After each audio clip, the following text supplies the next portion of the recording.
हम सभी को शक्ति और सहारे की आवश्यकता पड़ती है। सहारा परमात्मा देता है, लेकिन कुछ चीजें हमें अर्जित करनी होती हैं। अर्जित करने के लिए जो हम लोग संघर्ष करते हैं, जो तप करते हैं, जो हानि लाभ सहते हैं और उसके द्वारा जो हमारे जीवन में अनुभव आता है, उससे हम बहुत कुछ अर्जित करते हैं। और ये प्रत्येक व्यक्ति को अपनी शक्तियां जागृत करने के लिए करना चाहिए। जिस प्रकार से कच्ची ईंटें, उनसे बना हुआ मकान चिरस्थायी नहीं होता, अग्नि में तपकर पकी हुई ईंटें सैकड़ों वर्षों तक उनसे बना हुआ भवन सुरक्षित रहता है। इसी तरह से जो जीवन तपस्या के द्वारा सबल और तेजस्वी बना हो, वो जीवन बहुत कीमती हो जाता है, क्योंकि वो युगों के पार तक अपना स्थान बनाता है। इसलिए कभी भी छोटा लक्ष्य न रखकर बड़ा लक्ष्य रखें और अपनी आंतरिक शक्तियों को जागृत करना, उन्हें बढ़ाना, उन्हें विकसित करना, इस पर ध्यान जरूर देना चाहिए। आप सोचिए कि अगर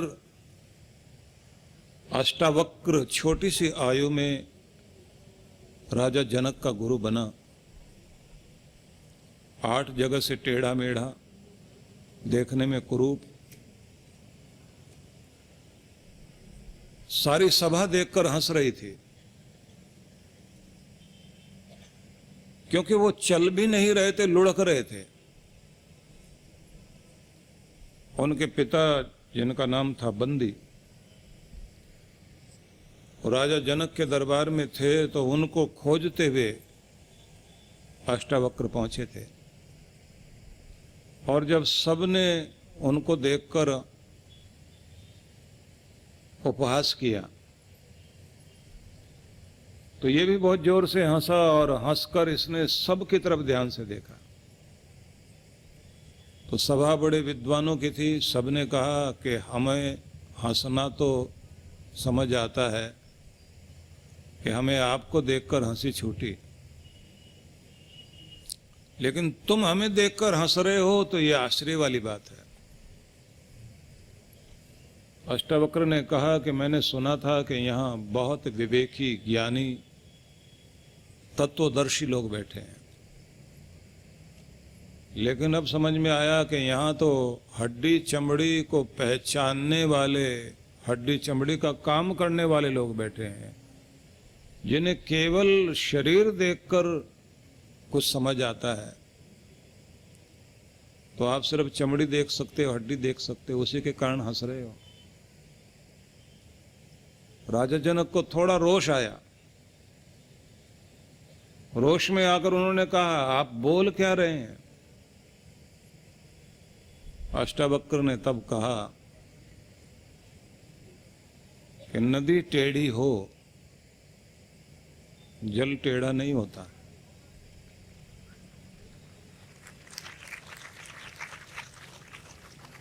गन्ना टेढ़ा हो तो रस टेढ़ा नहीं होता। किसी का शरीर टेढ़ा है तो इसका मतलब उसका ज्ञान टेढ़ा नहीं होता। ये दुनिया टेढ़ी मेढ़ी है, इसका बनाने वाला टेढ़ा मेढ़ा नहीं है, वो तो बहुत सीधा है, और उसकी बात करने वालों को भी सीधा होना चाहिए, सरल होना चाहिए।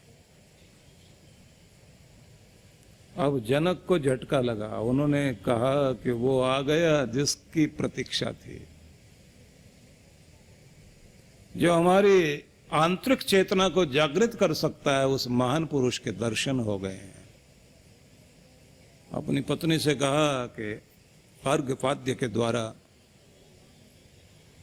हम स्वागत करें ऐसी महान चेतना का। कि केवल तर्क से नहीं, हृदय को छू लेने वाला और आत्मा को प्रभावित करने वाले वचन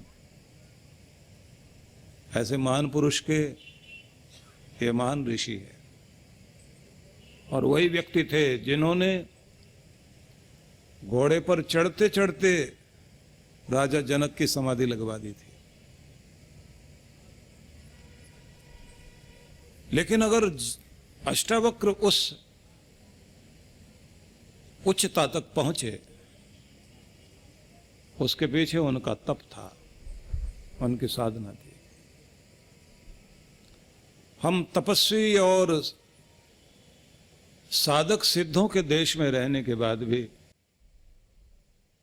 जहां सती अनुसूया, लोपामुद्रा, गार्गी, मैत्री और ऐसी ऐसी महान ऋषिकाएं हुई, सती सुमना जैसी, ऐसे देश में होने के बाद भी हम अपनी साधना और अपनी भक्ति को भूल गए। अपने घर परिवार में रहते रहते बहुत कुछ किया जा सकता है, अपने अनुष्ठान करते हुए। इसी देश में तो सावित्री ने अपने पति को मृत्यु के मुख से वापस लाकर अपने सुहाग को अमर कर लिया। उर्मिला ने अपनी साधना के द्वारा इंद्रजीत से अपने पति को विजय करा करके वापस लौटा लाई। अद्भुत साधना रही है हमारे देश में, महिलाओं की भी, पुरुषों की भी।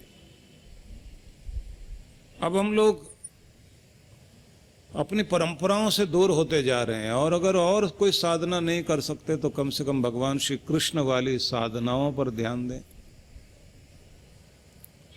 उन्होंने 4 तरह के प्रयोग कहे हैं। सामान्यतया उनके 3 तप का वर्णन गीता में मिलता है। 4 चीजें तो उनकी ये हैं जो व्यास ऋषि ने उनके संबंध में कही, कि भगवान श्री कृष्ण के मुखमंडल पर सदैव मुस्कान रहती है। ये मुस्कान हर स्थिति परिस्थिति में एक जैसी रहती है। तो उस मुस्कान को हम भी अपने अंदर धारण करें। किसी भी मौसम में जैसे फूल खिलते हुए अपनी सुगंधी और सौंदर्य से सारे वातावरण को सुवासित करते हैं, ऐसे हमें भी पूरी तरह से खिले रहना चाहिए। ये खिले रहना भी एक बहुत बड़ा तप है जिसे हमें सुरक्षित रखना चाहिए।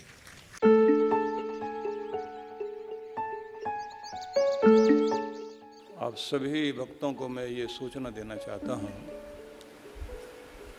कि जो हर बार जिस प्रकार से हम लोग साधना का कार्यक्रम कराते हैं, और इस बार जो हम लोगों ने हिमालय की साधना के लिए आपको आमंत्रित करना था, तो कोरोना के कारण वो संभव नहीं हो पा रहा, लेकिन फिर भी ऑनलाइन आप लोगों को लाभ देने के लिए आनंद धाम से ही हर दिन आपको ध्यान से जोड़ने के लिए व्यवस्था की जा रही है।